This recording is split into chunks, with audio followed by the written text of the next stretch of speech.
me start with Kennedy. I think the coverage is a little misleading because as always, a lot of the media covers a hearing like that as theater criticism, right? Drama, the fighting, and there were fiery moments between RFKJ and Elizabeth Warren, Michael Bennet, Bernie Sanders, and some other of the Democratic senators. And so the press treats that as Kennedy under fire. And there's no doubt that in some of those moments, uh, eye of the beholder, you could say the Democrats got the best of Kennedy or Kennedy got the best of them. We'll play some of those and you can make up your own mind.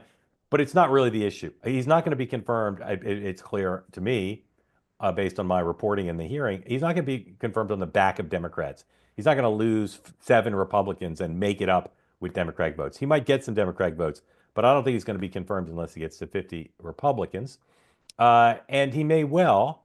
Some of the coverage rightly points out that his command of the facts on some issues, particularly related to the biggest part of HHS in terms of dollars, Medicare and Medicaid, like many public officials, sometimes he mixed up the programs. Okay.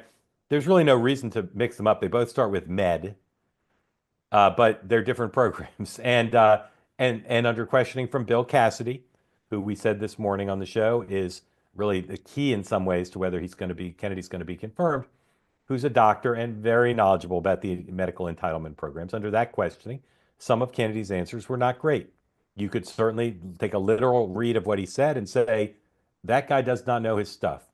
On the other hand, he was extremely well prepared. Clearly, they did a lot of practicing on the questions that would be expected, some from Democrats, some from Republicans, a lot about his past statements on issues like abortion, on issues like vaccines, on issues connected to industries, the role of industries in health.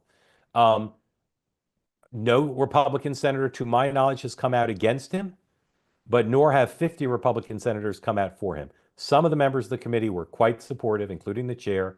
Many of them ended their questioning by saying they look forward to working with him, sending the implicit message that they believe he will be confirmed. I think it's safe to say, based on everything I know, and we'll listen to some sound in a bit with our guest, that he's more likely to be confirmed now than he was at 10 o'clock when the hearing started. Because although, again, no Democratic support on the committee at least seems there, the Republican questions were largely, not entirely, but largely questions of people who are going to vote yes. Now, the Wall Street Journal today reported in a story that I thought would get more attention than it did, that the White House had to turn Thom Tillis around to get Hegseth confirmed. That there were three solid votes against him, McConnell and Collins and Murkowski, and that Tillis basically was planning to vote no, and they turned him through a strong effort. Some are claiming now that the same three no votes will be there on Kennedy, but that the White House has the other 50 Republican senators in hand. It would require J.D. Vance to break another tie. We'll see. And again, even though he's not going to get lots of Democratic votes, I can't rule out that he gets two Democratic votes that replace, let's say, if he gets four Republicans against him. That could happen.